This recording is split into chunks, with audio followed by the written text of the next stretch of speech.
Excellent. So we're getting going now. So welcome everybody to an Engage for Success Blab, which is actually the recording of today's radio show, which is going out this evening at 5:30. So it's my first time using it. Jo Moffat actually has already used Blab for the show with Ian Dodds a couple of weeks ago.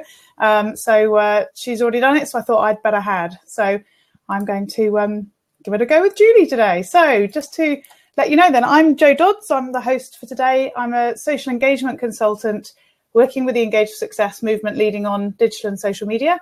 The movement's an inclusive movement committed to the idea that there's a better way to work by releasing more of the capability and potential of people at work. We spread the word about employee engagement and shine a light on good practice. And we're widely supported across the UK with the public, private and third sectors. If you go to our website, which is engageforsuccess.org, you can sign up to get our newsletter that goes out every Monday, generally about 5 o'clock, if I can manage it. And we're actually getting a new website in the next week or two. So we're just in the process of some final checks on that. So if you go to the orange button in the top right, currently it says join in. On the new website, it'll be a little orange envelope or orange and white envelope, and you can use that to join in and get onto the mailing list. If you tweet, please share your tweets using our hashtag, which is E4S with the number 4. And we've got some LinkedIn groups, and we also have a Yammer network. So if you go to engageforsuccess.org/Yammer, you can request to join in to that network. And if you do listen regularly and you'd like to support us, please do go to our iTunes profile and give us a rating, because that helps us to be found by other people. And just a couple of extra things. Well, one of them was about the website, which I've already told you about, that we're getting a new one live in the next week or two. So keep your eye out for that. And also we've got our conference next Tuesday, the 24th of November at the QE2 Centre in London. And if you want to find out more about that, you can go to engageforsuccess.org/2015 conference.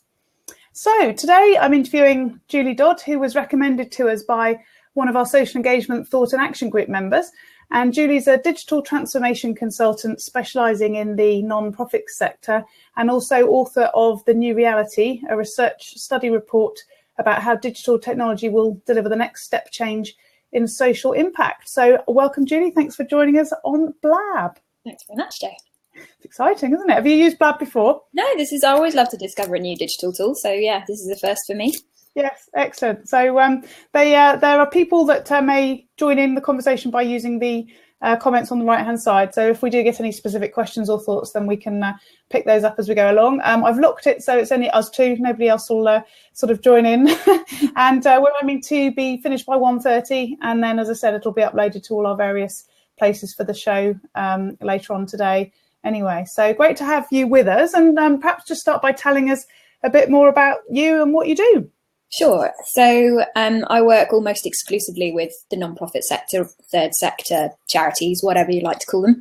And I've been working in digital technology for the last 15 years. What I do at the moment is help organisations in the third sector, non-profit sector, to use digital technology to improve how they run their businesses. Now that's kind of two sides, one of which is how they deliver external services. So actually, how do they help the people they're trying to help? But it's equally about how they operate internally and how their staff and culture can be aligned to using technology in a really efficient, effective and inspiring way. Mm-hmm. Excellent. And we're going to have to be careful today, because that whole digital engagement piece is my thing too. And I can see us spinning off into realms of digital. And we have to remember we're on the Engage for Success radio show on this occasion, and make sure that we're linking everything to the employee engagement piece as well. But we do say that we do go quite wide ranging on our radio shows. So I'm sure there's a lot of opportunity to do a little bit of spinning off, but we just have to be careful that it's not too far. So there we go. So tell us more about why digital transformation is so important now. Yeah, so it's interesting. There's a lot of talk in the industry. Well, there's a lot of talk in all industries about digital transformation right now. I think That's been driven by the rise of new wave of tech startups. It's been driven by the huge disruption that's happening already in some sectors, from journalism, music, the media industry have really gone through a huge shake-up where a lot of the established players have really had the rug pulled out from under them. We're hitting a point with the third sector, the non-profit sector, where they haven't really been changing fast enough to keep up with how people's behaviour has changed. And digital transformation is often something that's talked about in terms of the technology, but really what we're seeing is a point in time where people have changed. Mm-hmm. So we've become so used to in our lives engaging with digital technology, particularly in the UK, where we expect to do things through it, everything from how we read to how we campaign, to bring it back to something that's third sector based. The issue that I found, and the reason that I did the new reality study, is because the non-profit sector, for the most part, not entirely, has really not kept up with that pace of change. And it's facing greater criticism, greater scrutiny than it has done for a long time. So you only have to look at the recent fundraising scandal that's been happening to see that actually there's pressure to change operating models. And it's raising big questions. So really what I'm trying to do is help provide some answers. Mm-hmm. And I guess some of the changes have happened sort of despite the sort of the charities and so on. So thinking about people like Just Giving and some of the other websites that came along and allowed people to raise money. There was one, we interviewed somebody, I'm sure, on the radio show where, yes, because it was about companies being able to, or maybe I haven't had them on the radio show, but I spoke to them. So being able to set up a platform where individuals can raise money for individual things. So even just like their friend's child who's got a disability and needs some extra sort of investment or whatever for equipment, and that you could set it up so companies could help with that sort of fundraising for that individual sort of need. And that starts to divert money away from the big charities, doesn't it? It puts it very much into the hands of the people who are raising the money for the people. And that in itself is pushing change, I guess.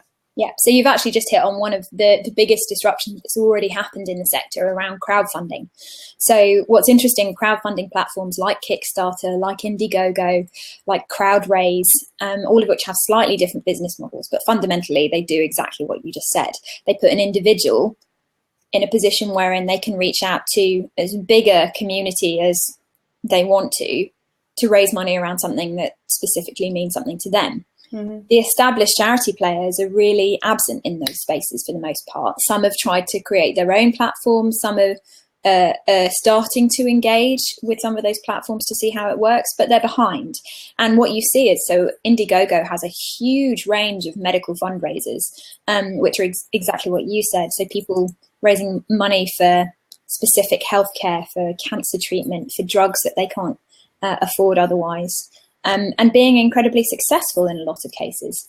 It's certainly those kind of things. The Just Givings, the Change.orgs, these new ways of engaging are working in some parts for the established organisations, but quite often they're working without needing to engage them as third parties. And I think that's a real risk for sector organisations unless they engage with this. Mm-hmm. And what sort of impact is that having on the employees? Because one of the things we talk about within the sector, within the not-for-profit sector, within the movement, is how there's a sort of assumption that the employees are engaged because it's charity and it's, you know, they're often involved because they have a personal interest in that particular charity. But actually, when you talk to some of our charity members of the task force and so on, they say actually that isn't the case because they're generally engaged with the cause. That doesn't mean they're engaged with the organisation and the way that the organisation runs. So I guess similar sort of thing plays out here as well. That's certainly true. Certainly I've worked with a lot of people who are very, very passionate. It's very hard to find anybody in a charity who doesn't care about the cause, but deep frustrations about their abilities to achieve what they want to achieve, particularly when talking about digital. Mm-hmm. In the constraints of the types of organisations they're in. And I think it might be worth kind of talking a bit more about some of those employee issues and how get past them. So I work a lot with digital teams within organisations, and there's two really big frustrations that happen there. One being that they're usually within another directorate. So digital will be a function within comms or marketing or fundraising, very occasionally within services. I think breast cancer care is one of the only places where digital is based within an actual external service remit. Very rarely are they either their own directorate or properly dispersed across the piece. Mm-hmm. What that means is when you're in those teams, whilst you may get briefs effectively from across the organisation, there is always a particular skew to it. So digital is so vast, you know that. I'm sure most of the people watching and listening to this know that actually to give it a particular bent, often comms, often fundraising, means that you're neglecting a whole world of other skills, particularly around digital service delivery and particularly around digital's ability to improve internal working operations. Digital teams and people who work in digital teams tend to know that. And it's a big frustration for them that they feel limited by what they can actually achieve. The other big barrier is around the levels and hierarchy within established nonprofits. So again, this is not always the case. I know some fantastic charities where this isn't the case, but often large charities, medium-sized charities are quite hierarchical. They're quite deeply siloed as well, which means that when you're within a digital team, within another directorate, your sphere of influence is held back, or certainly that's the picture that's been played to me quite often, that actually they feel like they're stuck in a kind of middle management and no higher sphere of influence, and therefore their great ideas, the things that they would like to do to try and help the charity they work for achieve its mission, are constrained within whatever brief comes down to them. Now, I don't know that that's necessarily always what's happening, but certainly it's a perception. So we talk in the movement about the 4 enablers, and the first one being about strategic narrative, so having a very clear picture of where the organisation is, where it's going, and where it's been. And I guess some of that is sort of covered off in the sort of cause side of things, and some of the not-for-profits actually focusing on that because that's sort of their story, that's sort of who they are. But how does that then play out with, I keep using the phrase play out, need to change that, in relation to that whole engaging managers piece, which is one of the other enablers. So you said that there's some sort of gap between, the senior people and the actual sort of people on the ground. Where do you see the sort of issues with that? And I guess around the digital side of things as well. Mm-hmm. So I think there's a couple of different sides of this. So one, there's certainly a perception, as I just mentioned, that digital leadership is not getting much beyond a kind of middle management layer. Certainly there are people who I've met who are in those positions who are achieving well beyond a sort of middle management sphere of influence. They're achieving huge things, usually because they have spent a lot of time and effort building a rapport with the executive management of their organisation and not getting too hung up on job titles and those kinds of things. But actually, when it comes to talking about this as a leadership issue in general, what I've said a lot in the New Reality from the research, what I found in the research there was that there is still a lack of buy-in, usually based around a kind of lack of seeing the real opportunities and risks around digital transformation from the kind of executive level of leadership. This applies both in terms of kind of charity governance and trustees, but also to the senior board, the executive team who are running the show. So where I've seen great successes are where either, as I mentioned before, the kind of digital leadership within an organisation has a great relationship at board level. Certainly an organisation like the NSPCC that works really well in that way, or where actually the organisation has had the foresight to put somebody on the board who really fully understands digital. Doesn't mean they have to be, digital the main part of their title, but it means they have a remit and also a deep understanding of it.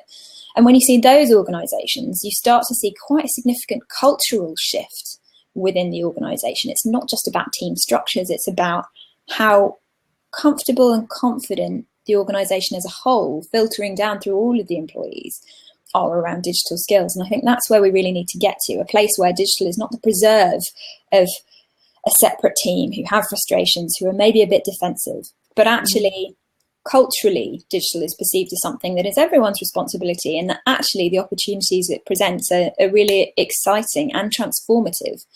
and I would hope actually quite empowering at an employee level. I think I talk quite often about how we've sort of let down so many people in the last sort of 20 odd years around the whole digital piece, because although we might have done, a bit of Excel training or a bit of Word training in organizations, we've never really taught people how to manage emails, for example. And we don't, really teach people those sorts of basics. We just expect people to know how to do it. And I think with the more intuitive technology now, that actually makes it worse, because we sort of, again, people just do the stuff that they understand, and they don't ever get behind the scenes. So, I think about, my mother-in-law who uses her iPad and does reasonably well with it at 72, but actually there's some real fundamental things she doesn't understand. She's frightened she's going to lose her photos, for example, because she doesn't really know where they go and how they're stored and things like that. And I do think that, that's a big issue within organisations. Have you got any examples within the not-for-profit where they've actually done really well with that, and they've got people really getting to grips with digital in a sort of a holistic way, so they really understand it rather than just the sort of odd bits of technical bit? Well, I mean, again, digital means so many different things to different people. But when talking about digital skills, the smart organisations I work with have made really the first steps on the digital transformation journey all about digital upskilling. Mm-hmm. That takes all sorts of different guises. So for an organisation, one of the really big players like Macmillan Cancer Support, they have made a huge investment in staff training around digital skills, and they have just started with one skill set at a time. So Amanda Nayland, who's their head of digital, told me a really interesting story about how they went about their social media training, and ultimately the output of that has been that instead of having 3 social media editors in an organisation that size, they've trained 1,000 people in social media skills. Yes, they don't necessarily have the in-depth knowledge and experience. That's 1,000 people who now feel confident and knowledgeable enough to operate on behalf of the charity. The difference between 3 people and 1,000 people is pretty easy to grasp. Equally, I've seen organisations who have gone about improving people's confidence in digital skills by just creating a better working environment for them to be digital in. So an organisation like the Cystic Fibrosis Trust, during the process of moving offices, decided that investment in their tech infrastructure was going to be a critical factor in helping their staff operate in a more digital way. Because yes, there's certainly, you can't just pick everything up and absorb it by osmosis, you do have to be taught some things, but actually creating an environment where the Wi-Fi works properly in all corners of the building makes a hell of a difference. The other thing that I really see, and it's slightly different from your point, but I think related, is, I guess it relates also to the point I made initially, people have become very comfortable with digital in their own lives, and they've tended to start bringing their own personal knowledge to work. But when you question them about whether they feel confident digitally, they often say no. And it's only when you start to kind of press upon them, what do you actually do with digital tools and technology, that they'll tell you, well, I do use my iPad for this, or actually I use this particular bit of software for doing my to-do lists now, and I've started using that at work. Increasingly, people are bringing their personal experiences through technology into the workplace, but it's not really being done in any structured way, nor do I think it needs to be. But certainly reminding people that they are more capable than perhaps they think they are would be a good step to take. And that transformation will really have happened when we don't call it digital anymore. It's just the way we do things. Absolutely. I think Chris Thorne, who's the head of digital at British Heart Foundation, said to me, the best technologies are the ones you stop noticing. And actually, that's exactly the transition that we're going through. No one I talk about digital really anymore, but unfortunately, it's the conversation that we're having right now. My favourite anecdote, and I forget who told me it, I think it might have been Kay from Aston UK. She told me about when electricity was first being brought to the business world in the UK. And at that point in time, many organisations decided to appoint a director of electricity. which sounds like a complete nonsense now, but actually it's really similar to what's happening. So electricity was something that people were only just starting to grasp. It seemed a bit frightening. It might kill you. It's maybe something that we've got used to, lighting. Okay, electricity and lighting, we're comfortable with that. But it needed electricity directors to be an organisation saying, you know what, it's not just about lighting. We could use electricity in these fantastic ways. And this is how we're going to build a business plan to pay for that investment, and to get people both excited and knowledgeable, so that it wasn't just them after a period of time saying how wonderful electricity was. It just became part of how people responded. Can you imagine having an electricity director now? Maybe if I ever run a company, I might appoint one.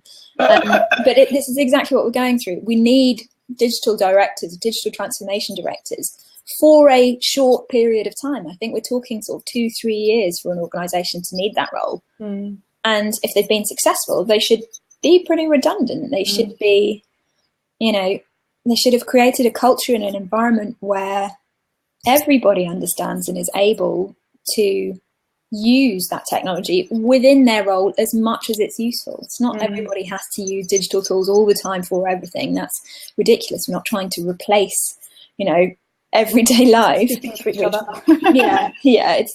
not all flying cars and robots. This is about improvements and, I think, empowerment for employees to do things that they want to do in better ways. One of the fourth enabler that we talk about is organisational integrity. So not having a sort of say-do gap, that you've got, perhaps all values on the wall, and then how you do things around here is differently.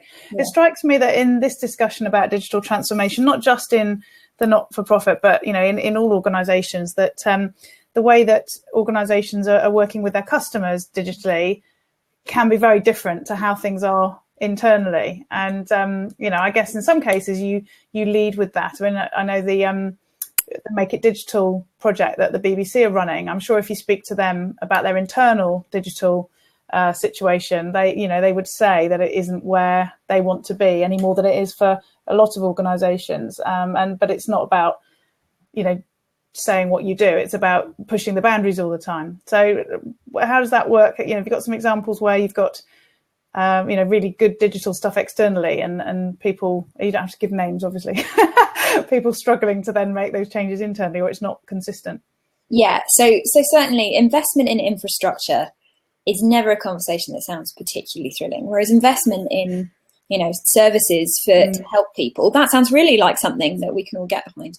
Yeah, I would actually say at the moment, if it had to be a choice between the two, the investment in infrastructure is by far the most important thing. The example I just gave about, having Wi-Fi in every corner of the building, I would say probably 50% of the organisations I work with are in a place where actually the speed of their internet connection is lagging significantly behind what their staff want and need. I won't name any names in that one. Conversely, I know some organisations who are doing really well with this. So the British Red Cross has a fantastic chief CIO who has done a great job in persuading them as an organisation to invest in infrastructure. And actually, they're building a lot of their transformation from the inside out. And I think it's a really healthy sign that an organisation has the confidence to do that. Yes, you have to keep delivering things externally, but it doesn't have to be all that all the time. It can be about growing internally. She did share some stories from me from other organisations that she's worked with and seen around a risk around investment in infrastructure. So where infrastructure gets to a point where it's fundamentally broken, I think we've all worked with systems, whether it be CRMs or CMSs or our HR system or file storage, any of those things that are just creaking and starting to fall apart. They might have been patched up a million times. They might be managed by a supplier where the relationship has just started to fall apart and is, very causing everyone a lot of pain. And so they go through a huge investment process, replacing that tool, that system, that way of things working and integrating. They do a new integration. And then everyone goes, great, well, we've done a new integration. Brilliant. Cut the funding again. All you do is recreate the same problem. If you put in a new piece of digital infrastructure, it has to be maintained. And I think there is a fundamental lack of understanding about how much budgetary and time commitment there needs to be to maintenance of digital products, both on the infrastructure side and on the external side. It's equally true of, we've made a new website, great, we don't need to invest in that. Well, people are changing all the time. 2 years is a long time in digital years. That's about 10 digital years. And we've got to get to a culture where we're really moving with that pace. As you say, in the old days, you'd put in a system and you could leave it for a while because not a lot was changing, but it is just so fast now, isn't it? Yeah. And actually the efficiency of constantly maintaining something, it doesn't have to be really expensive. It just has to be constant. It has to be, evolved rather than having a revolution every couple of years. I suppose we could link that back into the whole engagement piece on the basis that, if you do pick, some organisations talk about programs, they're doing this and then they'll sort of not focus on it again for a period of time. And actually, from an engagement point of view, it drops off a cliff because it's not supposed to be just a program. It's supposed to be just how we do things around here and that sort of ongoing feeling and so on. So absolutely. Well, that's our 30 minutes. That's gone so quickly. It's been really good. I think we did keep it on the engagement side, but it was very digital as well. So that was that was good. Really enjoyed speaking to you, Julie. Thank you for joining us. Thank you. Well, thanks very much, Jo. And to let you know, next week, Jo Moffat will be back and she'll be interviewing Rob Catalano of Achievers about their latest research, the 2015 Workforce Report entitled The Greatness Gap, the State of Employee Disengagement. So look forward to hopefully getting Rob on Blab next week as well. So thank you all and we'll see you next time. Thanks very much.